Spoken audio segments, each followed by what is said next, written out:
My name is Trina Firth, and I was born in Edmonton, Alberta, Canada. I've lived here all of my life.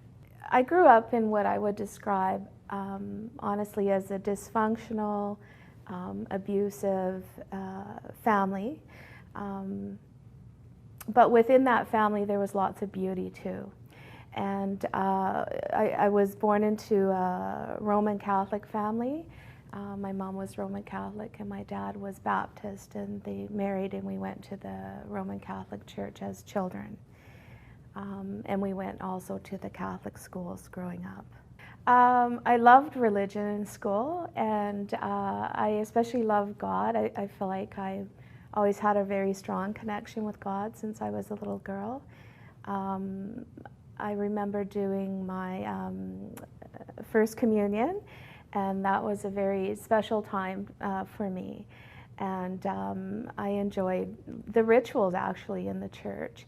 But as I came up into the junior high school, we still had religious celebrations through the Catholic school, but my parents had divorced when I was 6, so we didn't have any regular sort of church attendance. Yeah, I mean, I first want to say again that within that there was beauty from both of my parents. But my mother, I believe, had some mental health issues, and my father had some alcoholic issues. And you know, it was very disruptive for myself as a child. I had 2 sisters, but I went to 14 different schools before I reached grade 12. We were shipped to my dad and then back to my mom. I was kicked out of the house at 13 and on the street. So lots of hardship, I think, as a child, that most children should be protected at that time, and that was a difficulty. Yeah, I think so. I mean, I certainly had friends who came from healthy, loving families, more functional families, and I felt sort of envious, or I longed for that. But you know, in retrospect now, even though I had hardship, it prepared me for what I'm doing as my career now, which is a social worker. And I always knew as a small child I wanted to help people. I wanted to somehow help them to get through hardship as well.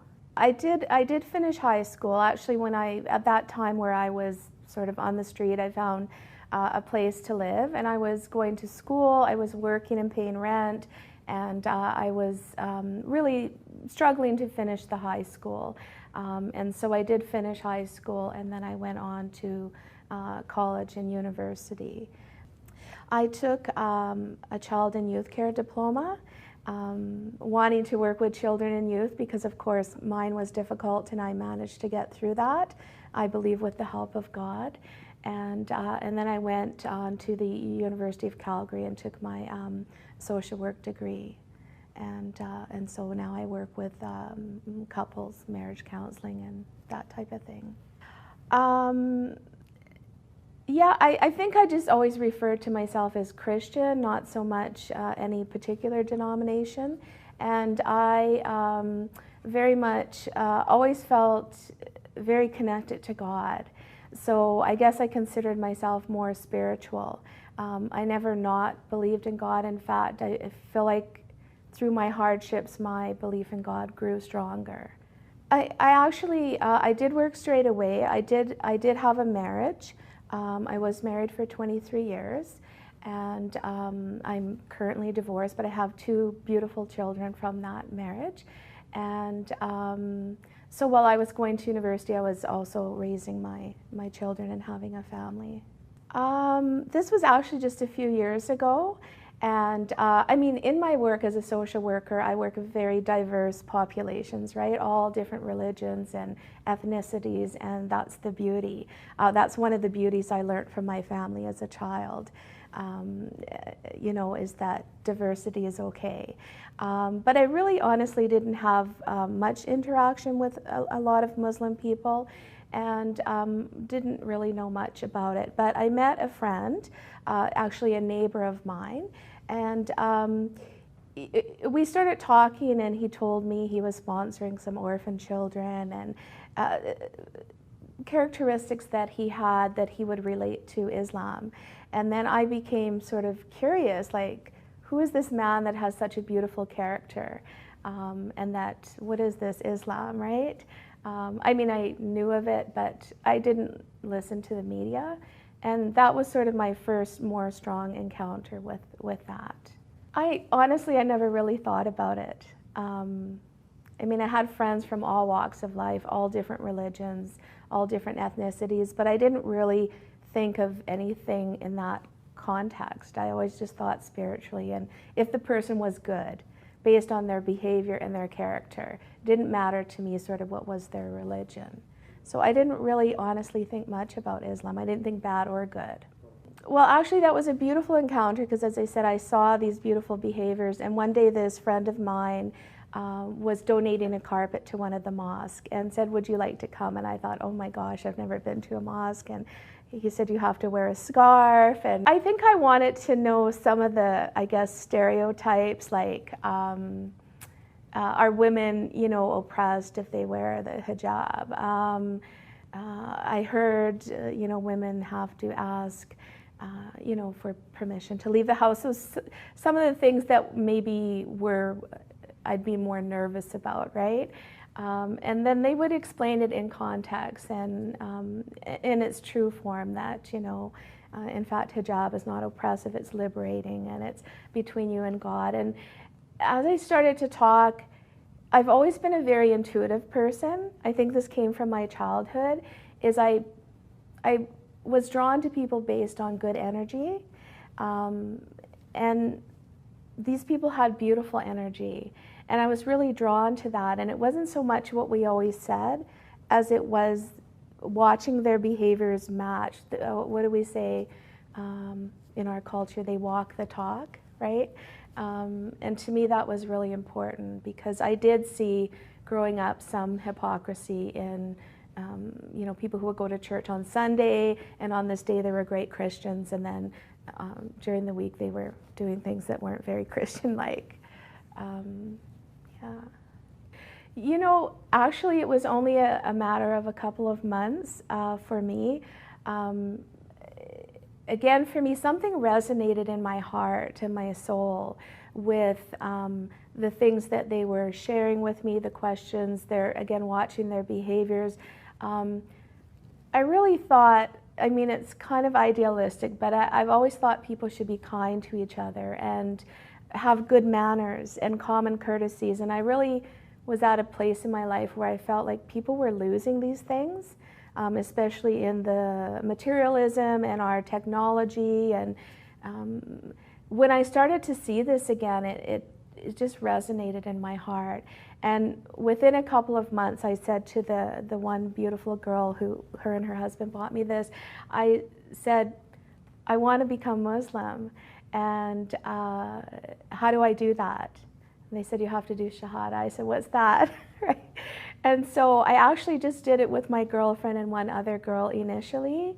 And we cried. And these girls, they had like goosebumps on their arms. And then I did a public Shahada after that with Sheikh Osama Al-Attar, which was very beautiful because he helped me do that publicly. And that was a beautiful experience. Terrifying, but beautiful, because there were so many people there. I felt a sense of peace. I felt, you know, it felt like coming home to me. Some of my girlfriends tease me now. They say, we think you've always been Muslim in terms of my beliefs and my philosophies. It kind of felt like coming home. It really felt like God opened the door for me and I walked through. And I don't feel like I so much chose it as I feel God chose it for me. I felt a gentle pulling from God towards that. So I never questioned my intuition because I believe that's a gift from God. So it was very beautiful. As I started to learn, and I still have a long way to go, because I guess I did it maybe differently. I first went based on energy and watching and witnessing true behaviors, and then started to learn more about it. I haven't had any doubts, but there's things that have For example, when I went to a mosque one day, they were doing some, I think, martyrdom of Imam Ali, peace be upon him, and they were gently just remembering him by doing this, and then I thought, oh, what is that? I was sort of curious. They explain this is just honoring him, or if the women would cry for certain events. I didn't understand, why are all these women crying? And then people would explain this is a way to honor. And so there was nothing, I guess, really big that sort of made me nervous or doubt. It all made sense to me. It just resonated in a logical way and in a heart way. Well, I was married for 23 years and divorced for probably, I think, 4 years before I did my Shahada. Yeah. They're both on their own now. My son was with me actually during the time that I did the conversion. And it's interesting because my daughter is Christian, and she's married and has children. And she was very open to it and very happy and just joyful for me. And my son was very nervous. In fact, sometimes I think he was angry. And on the day that I did my conversion, I told him, would you like to come with me? I'm publicly going to do Shahada. And he said, my friends told me, whatever you do, don't let your mom convert. I think he was hearing bad things like on the media, or his friends were nervous. And what's happened has been really his own spiritual growth through it, because he's seen that I'm still the same person. If anything, I'm more peaceful, I'm more quiet, which was a bit concerning for him, but he sort of goes back and forth with it, I think. I think that he has seen the true Islam, and that's what he loves, and then sometimes he'll hear something or have concerns, and then he gets worried. I think from friends, for sure, and perhaps from media. And when I explained to him, like, an example might be some women don't shake hands, right? Some Muslim women do and some don't. I guess it depends where they are on the spectrum. So for him, he wants to know, why is this not the case? He met a few of my Muslim girlfriends, and they didn't shake hands with him, and they explained. And he was okay with it, he understood. But then on another occasion, he would say, we live in Canada and we should shake hands. So I think it's been a growth for him as well. But he's really, what I want to say about my children is they are really open to diversity and different ways of expressing spirituality. And so that's something beautiful that they have that I learned as a child as well. Well, I was doing community development, so I was working with quite a diverse population, Aboriginal people, some people from Africa, some Muslim people, just really quite a diversity. And I love doing that because it's helping people to draw upon their strength and to make the community a better place, regardless of their differences. I now am doing more counseling. I work a little bit in the area of family violence as well. And so it's always been for me very naturally to work with diverse populations and just to give the best of myself to help people to have a better life. I don't wear my hijab to work. I wear it when I'm not at work, and that's part of my growth and challenge as a Muslim woman. But I think it has helped me to be more peaceful. I think I always felt like somehow I have to save the world. And I still feel I want to help people, but I think I have more faith that, you know what, it's not me who has to save these people. God will do that for them. So it's brought me a little bit more peace in the way I work with them, I think. I think for me it's disheartening because I want to follow as closely the true path of being I guess, the best Muslim you can be. And you know what? I think there's good and bad in all people. This is what I've discovered. So whether it's a Muslim husband and wife and there's family violence, this is not right.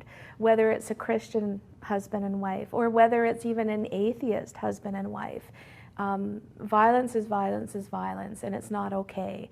But it does make me sad, whether they be Christian, whether they be Muslim, or whatever, that they're not really following the true, pure form of the religion in the way it was intended. And that's, you know, do unto others as you want done unto you. So I think that people use religion sometimes to do harm, and that's not what it's meant for. Inshallah, I will. I'm not sure. I do a lot of work with men right now as well. I actually work with men who are victims of violence. We have enough of our social workers who are working with the women, so I've chosen to work with men who are victims of violence. And also I choose to work with men in groups to teach them how to have healthy relationships, which is separate. It's not abusive, but just to how to enrich their relationship. Already it's a barrier because I'm a woman. So some of the guys, they say, what is this woman doing here? Because they're struggling with being in peace with women. And I think that if I wore the hijab, it might be even one more barrier. So I struggle with that, and inshallah, maybe in time I will grow into that. And again, because I'm a very intuitive person, and I go based on energy, and if I'm quiet and I listen to my heart, God has always guided me in the right way. So I had no problem just to embrace that, and then to keep learning now about it, which makes it more beautiful. I had a beautiful, beautiful dream. My daughter has 3 girls. Her first girl's name is Khadija, and when she named her this, I didn't know, what is this name, Khadija? Why do you want to name her Khadija? And she said, Mom, I can't explain it, I just have to. We only knew when she was 2 and she got her hair cut from a Muslim fellow who he said, do you know who Khadija is? And he told us.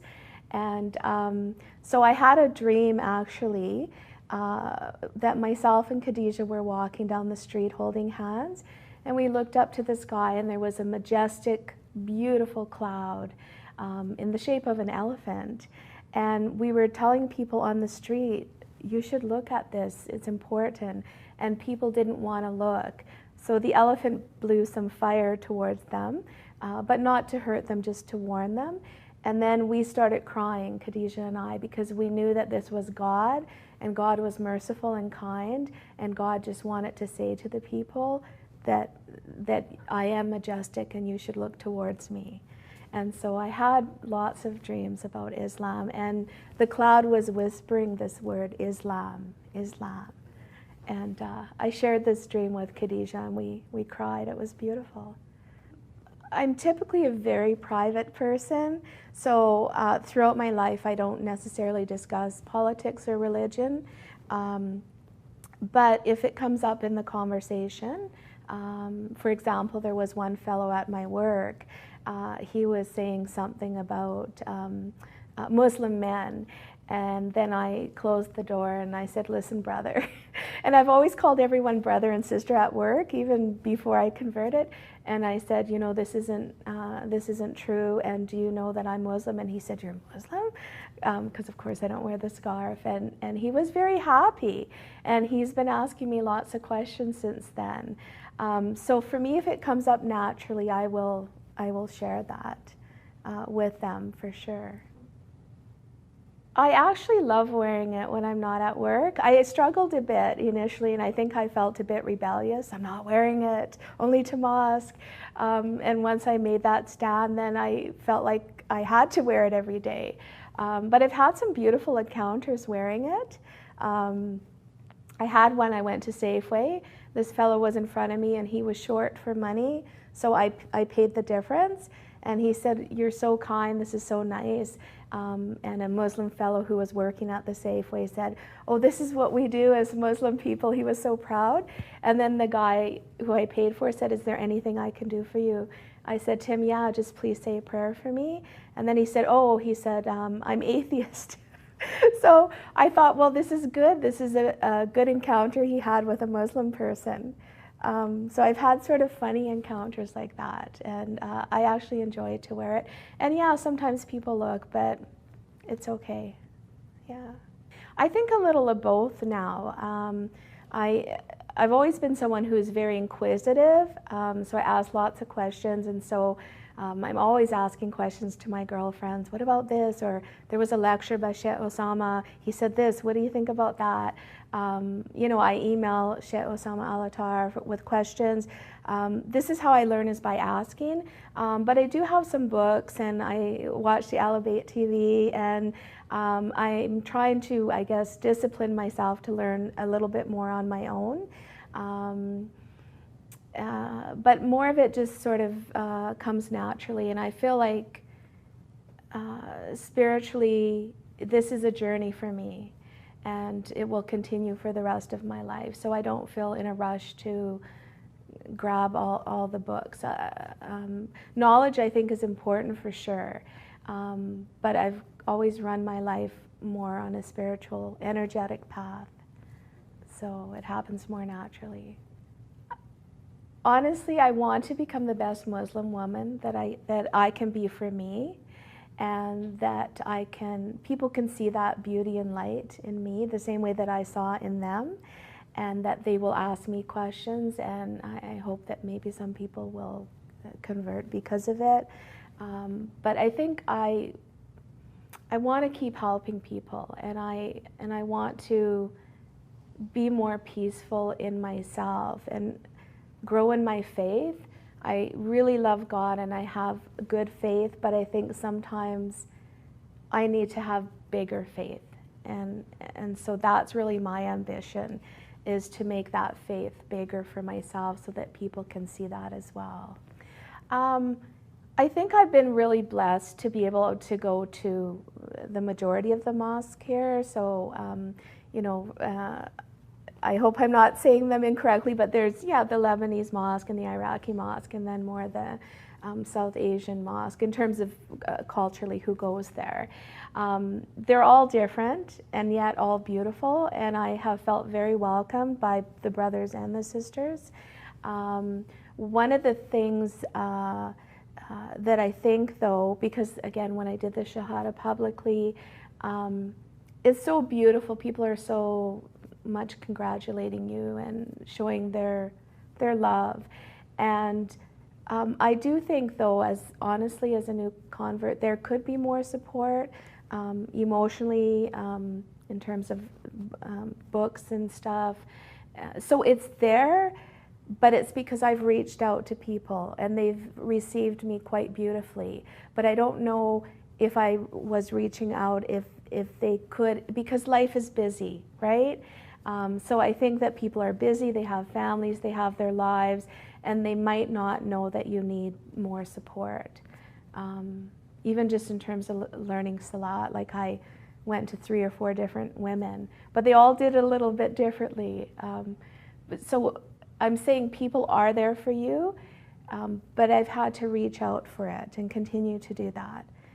And it would be nice if there was even a program, like, okay, you're new, come tend to this program for 4 weeks in stage 1, stage 2. It's a little more structured is what I'm saying.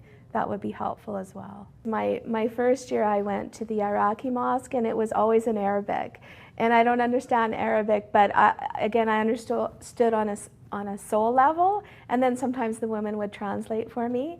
And then somebody said, "Oh, do you know at this mosque, the speaker speaks English?" And so ideally, I'd like to see everyone from all the different cultures in one mosque, including the reverts.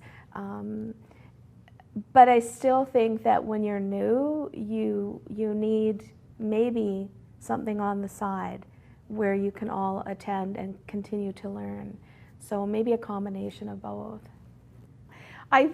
I think there could be some growth in that area, because I think that, I could be wrong, but I think people come across Islam sort of just indirectly, because maybe they knew some Muslim person or something, sort of like I did. And not to get to the extreme either, where they're knocking on the doors and giving the pamphlets. But I just think to maybe sort of be somewhere in the middle. I think there's a lot of people who don't know anything about Islam, honestly, and what they do learn, of course, unfortunately, is some of the negative media. So I think it could be more organized with how people do that. But I will say, I did attend an interfaith meeting with Sheikh Osama Al-Attar, and I thought, this is beautiful, this is what we need to do. You know, the Christians and the Muslims and the Buddhists and more of those interfaith, this is a part of it. I can only say what works for me, and I think being quiet and being alone, providing space in your life to do that. So you can call it meditation or whatever that is. I think if in this busy, kind of crazy world, to just give yourself that time to be quiet and to be alone, you can hear the voice of God, and you can hear in your heart and soul sort of where you need to go in terms of your growth. So that is what works with me. That's what I would share with people.